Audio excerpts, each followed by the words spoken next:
Gli esperimenti del Regno Unito per riflettere la luce solare sono sempre più vicini.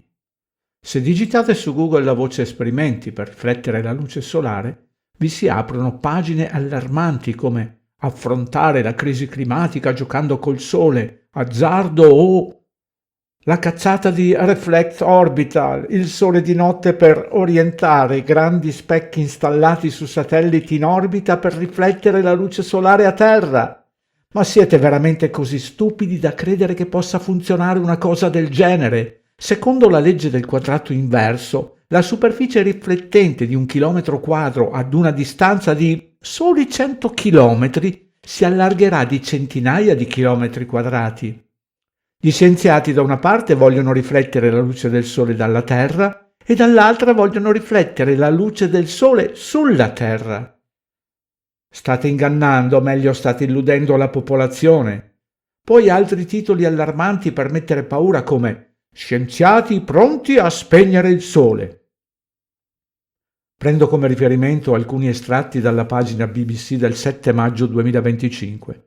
Sono stati annunciati esperimenti controversi che esplorano la scienza della riflessione della luce solare con l'obiettivo di indurre un raffreddamento globale.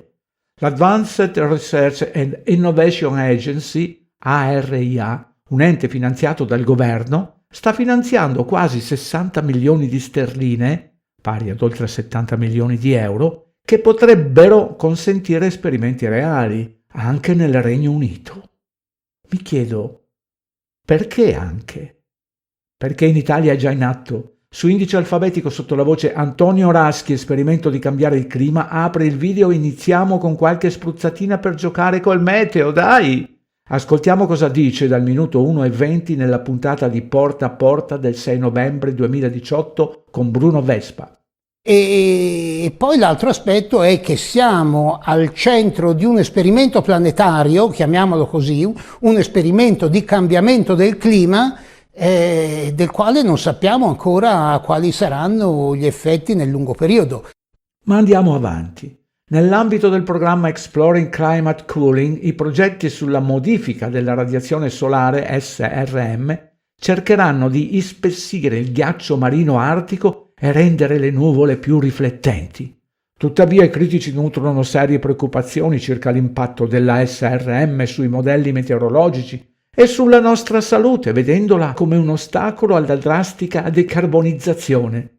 Le temperature medie globali del 2024 si attestavano a 1,6 gradi centigradi in più rispetto ai livelli preindustriali, superando temporaneamente l'obiettivo stabilito dall'Accordo di Parigi del 2015. Le traiettorie attuali indicano che il mondo supererà 1,5 gradi centigradi di riscaldamento a lungo termine entro la fine degli anni 30.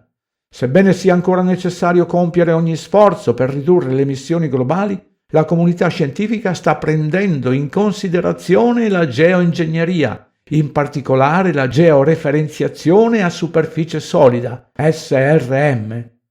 Tutte queste sono balle. Sempre attraverso la pagina indice alfabetico trovate la voce cambiamento del clima, Londra bloccata che apre il video, Londra bloccata, ribellioni nazionali per il controllo del clima, dove la gente ha capito che i dati sono manomessi, che ho postato il 20 aprile 2019, notizie che non sono state divulgate in Italia.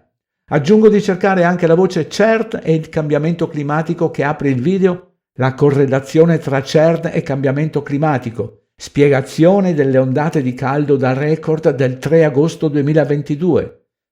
In questa immagine della BBC vedete come funzionano insieme marina ed aeronautica.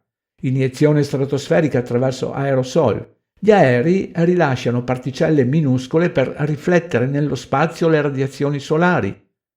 Schiarimento delle nuvole marine. Le imbarcazioni rilasciano aerosol per far sì che le nuvole basse possano riflettere meglio. Ma tutto questo viene smantellato cercando le voci.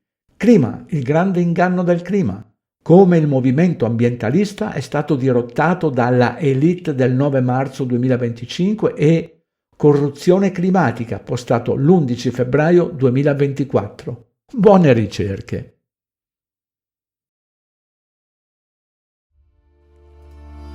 Per chi non ha ancora avuto modo di approfondire la tematica, comunico che sia attraverso la pagina web Indice Alfabetico con oltre 3500 voci, sia su YouTube avete a disposizione fra le molteplici playlist Geoingegneria, la preziosa raccolta con più di 130 video creata nel 2017 e costantemente aggiornata.